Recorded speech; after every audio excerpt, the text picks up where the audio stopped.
Everyone, this is जिमजिम Sharma. Welcome back to my channel. तो आज हम जानने वाले हैं कि बच्चों को साइट वर्ड्स कैसे पढ़ाएं। बच्चों को साइट वर्ड पढ़ाने से पहले साइट वर्ड या फिर उन्हें हम ट्रिकी वर्ड्स भी कहते हैं, उसको पढ़ाने से पहले हमें जानना पड़ेगा कि साइट वर्ड या फिर ट्रिकी वर्ड्स कहते किसे हैं।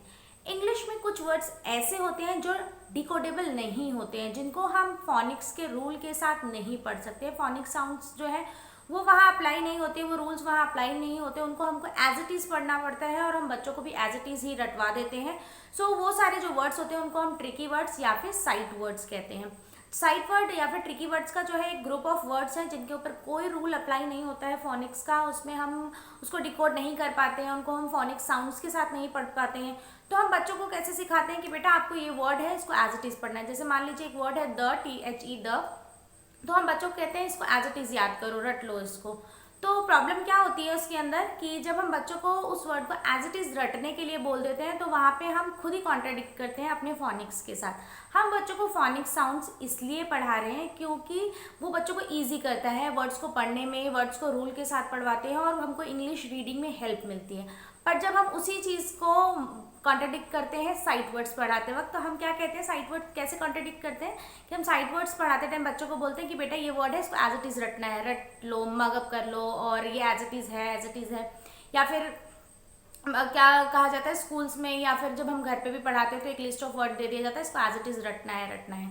तो वहाँ पे हम लोग अपने जो फोनिक्स हम लोग खुद पढ़ा रहे हैं, फोनिक्स के रूल जो हम समझा रहे हैं बच्चों को, साउंड्स पढ़ा रहे हैं, वहाँ पे हम ये सारी चीज़ें खुद ही कॉन्ट्राडिक्ट करके, मुझे लगता है कि वो गलत होता है। बच्चों को उसी तरह से मगअप नहीं करवाना चाहिए, फिर कोई फ़ायदा नहीं है। हम फोनिक्स के साथ जो पढ़ा रहे हैं बाकी चीज़ों को, हम वो भी चीज़ें मगअप करवा सकते हैं। अगर हमको ये चीज़ें मगअप करानी है तो हम वहाँ पे क्या कर सकते हैं, बच्चों को मगअप ना करा के किसी अदर एक्टिविटी के साथ, किसी फन एक्टिविटी के साथ, या फिर आप क्या कर सकते हैं, उन ट्रिकी वर्ड्स को भी किसी ना किसी तरह से ट्राई करके, जैसे कि कुछ वर्ड्स होते हैं, फॉर एग्जाम्पल हम ले लेते हैं, I have some tricky words. यहाँ पे मेरे पास कुछ ट्रिकी वर्ड है, हैज़, हैव एंड हेयर। तो हम क्या कह सकते हैं, जैसे अब यहाँ तो रूल अप्लाई हो रहा है ह, ए, ज, पर बच्चा जब पढ़ेगा, बच्चे ने साउंड्स पढ़े ए, हैज़, बच्चा उसको हैज़ ही पढ़ेगा। बच्चों को नहीं पता यहाँ पे किस लिए ज पढ़ा जाता है, एस के दो साउंड होते हैं।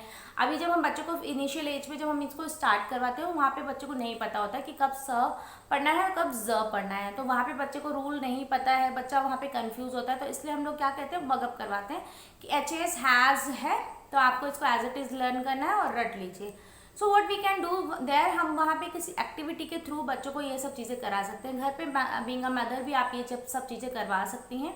जैसे कि मान लीजिए आपके पास अलग अलग फ्लैश कार्ड्स हैं, या फिर जैसे मेरे पास अभी फ्लैश कार्ड है, इसमें 3 वर्ड्स हैं एक साथ। तो आप क्या कर सकते हैं, फ्लैश कार्ड को लेके सिंगल सिंगल है तो सिंगल सिंगल, अदरवाइज 3 हैं तो आप इसको अलग अलग प्लेस पे प्लेस कर सकते हैं। जैसे कि मान लीजिए मैंने इसको यहाँ प्लेस किया, आई हैव सम मोर, मैं इसको सबको अलग अलग प्लेस पे प्लेस कर देती हूँ। उसके बाद मैं कह सकती हूँ बच्चों को कि go and touch the sofa. बच्चे ने गया और बच्चा सोफ़ा को टच करेगा, बच्चे ने सोफ़ा को टच किया, देन यू हैव टू से कि अब अगर आप इस वर्ड को पढ़ के बता सकते हो then only you will get a marks और you will get a 1 point. ऐसा करके हम गेम के थ्रू बच्चों को समझा सकते हैं। तो जैसे कि बच्चे ने मान लीजिए टच किया एंड बच्चा आपका पढ़ता है, हाँ उसको डिकोड करके पढ़ता है क्योंकि फर्स्ट टाइम है, उसको नहीं पता है कि यहाँ पे डिकोडेबल वर्ड नहीं है ये और डिकोड नहीं कर सकते हैं इसको। वो उसको अपने साउंड्स के साथ पढ़ेगा, हाँ ए व ए ऐसा करके ही पढ़ेगा। उसको नहीं पता कि ई साइलेंट है यहाँ पर।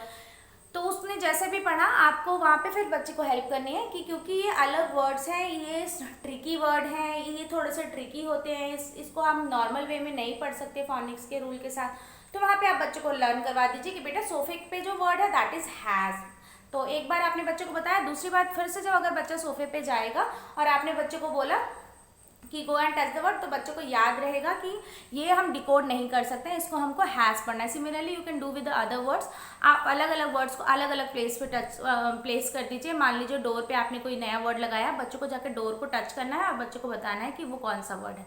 बच्चे ने टच किया, बच्चे ने उसको डिकोड किया और रॉन्ग डिकोड किया, एक बार आप उसको बता दीजिए कि हाँ ये डिकोड ऐसे नहीं होगा, इसको इस तरह से पढ़ना है। इस तरह से अगर आप बच्चों को सिखाएंगे ना तो वो चेंजेस होते हैं और वो बच्चे को ना प्ले के साथ जो बच्चा सीखता है ना वो बच्चा याद रखता है।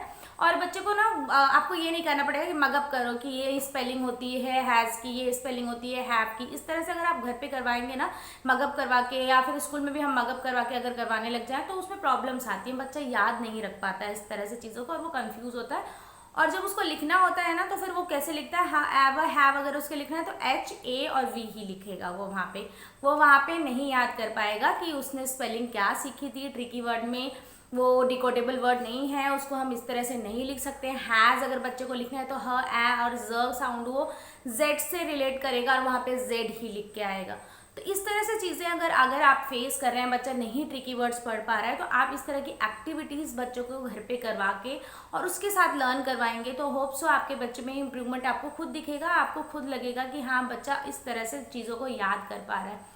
There are so many sight words, आप उनको अलग अलग चीज़ों, आप सारे साइट वर्ड्स एक साथ मत सिखाइए। यू कैन टेक, मान लीजिए आज आपने 5 एक साथ लिए, 5 कोई भी ट्रिकी वर्ड्स लिया, उसको घर पे 5 जगह पे प्लेस किया। संडे है, आपने बच्चों को पूरे दिन में 5 अगर वर्ड कहीं पे भी करके टच करवा के, जैसे भी जो भी आपको लगता है लर्न करवा दिए, 5 words in 1 day, that is sufficient. आप अगले संडे लीजिए और उस 5 को रिवाइज कराइए और नेक्स्ट 5 दोबारा से याद करा दीजिए। इस तरह से करके आपको बच्चे को मगअप नहीं करवाना पड़ेगा और बच्चा नए नए ट्रिकी वर्ड्स सीखता जाएगा। ट्रिकी वर्ड्स हम बच्चों को जो सिखाते हैं वो ट्रिकी वर्ड्स हमारे सेंटेंस रीडिंग जब हमारे बच्चे करने लग जाते हैं उस टाइम बहुत हेल्पफुल रहते हैं, क्योंकि आप खुद भी रीडिंग करते वक्त देख सकते हैं these all sight words are in a sentence. बहुत सारे साइट वर्ड्स हैं जो सेंटेंस फ्रेम करते वक्त या सेंटेंस को रीड करते वक्त हेल्प करते हैं बच्चों को। तो इसलिए साइट वर्ड्स साथ साथ में पढ़ाना बहुत ज़रूरी होता है। बट अगर हम, क्योंकि वो डिकोडेबल नहीं होते हैं तो बच्चों को बहुत प्रॉब्लम्स होती है उनको लर्न करने में, तो अगर आप इस तरह की कुछ एक्टिविटीज़ के साथ ट्राई करेंगे तो होप आपके बच्चे में आपको रिजल्ट दिखेगा।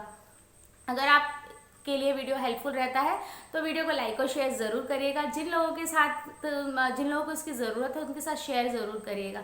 We will meet in next video, till then bye, take care.